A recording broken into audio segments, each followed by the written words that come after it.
This channel does not promote any violent, harmful, or illegal activities. All content provided by this channel is meant for educational purpose only.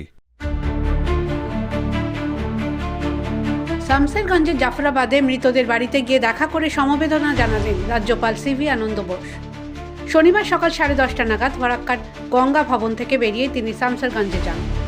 শামসেরগঞ্জে জাফরাবাদে ক্ষতিগ্রস্ত গ্রামে গিয়ে কথা বলেন গ্রামবাসীদের সঙ্গে।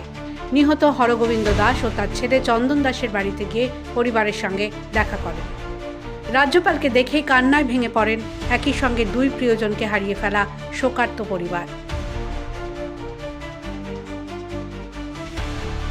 সেদিন ঠিক কী ঘটেছিল তা জানতে চান রাজ্যপাল। আক্রান্ত পরিবারগুলোর সামনেই শান্তি ফেরানোর জোরদার বার্তা দেন রাজ্যপাল সিভি আনন্দ বোস। বলেন রাজ্য সরকার উপযুক্ত পদক্ষেপ করুক। রাজ্যপালের সামনে প্ল্যাকার্ড নিয়ে এলাকায় স্থায়ী বিএসএফ ক্যাম্প করার দাবি জানান আক্রান্ত মানুষজন। মুর্শিদাবাদ থেকে মামিনুল ইসলামের রিপোর্ট, দ্য ওয়াল।